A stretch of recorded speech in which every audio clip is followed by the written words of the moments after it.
I'm Penny Shriver, and I'm a volunteer docent at the museum. And welcome to Mrs. Frierson's one-room school of 1886. If you were a child coming to this school, you probably would have done your chores before you had to walk to school. There were no school buses. Miss Frierson was the daughter of Reverend Frierson, who was a pastor at First Presbyterian Church. By 1920, Anderson County had over 400 one-room schools. They were community schools because the children had to walk. If the family was a little bit better off, sometimes the children were allowed to ride a horse to school. They brought their lunches, and in that lunch pail probably would be a biscuit, a piece of fruit that was grown on the farm, and a drink. There were no restrooms. The children had to go outside to the outhouse. There was no cafeteria or hot food served in a one-room school. The teacher taught all levels from first grade up to maybe 18-year-olds. They read from a reader called the McGuffey Reader, and sometimes they used the Bible as a reference as well. The children wrote on slates with chalk. And this is a chalkboard. Assignments would be written on the chalkboard. And a lot was done by recitation.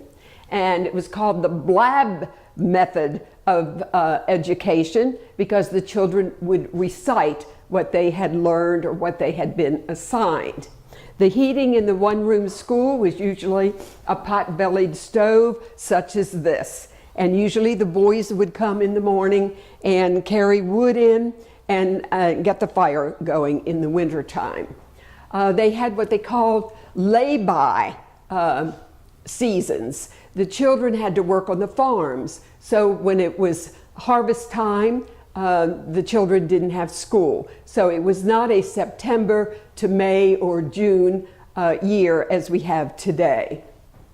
Notice the windows are extremely tall to let in natural light. We have a Pledge of Allegiance over here from that time, and it reads, "I pledge allegiance to my flag and to the republic for which it stands, one nation indivisible with liberty and justice for all." Did not include under God at that time. Discipline was very strict. The teachers had no qualms about using a stick or whatever they needed to use to discipline the children. The school bell was a hand bell. She would stand outside and ring this bell, or she could ring this bell to dismiss the children for recess or the end of school.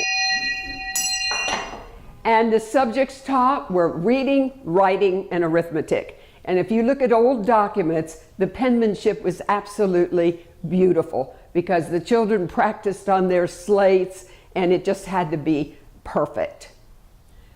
Notice the seats. Several children would share these desks. And here we have one that has a hole, and this is where the inkwell went.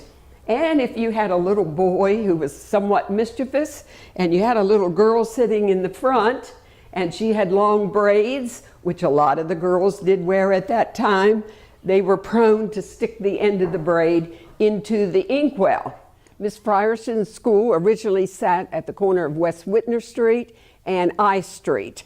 And then it was moved to the corner of Creighton and Robert Street on Main Street when it was acquired by the Anderson Heritage Organization. Then it was moved to the fairgrounds, and when the fairgrounds were sold to Anderson University in 2008, Anderson Heritage donated it to the museum, and it is now on the hill.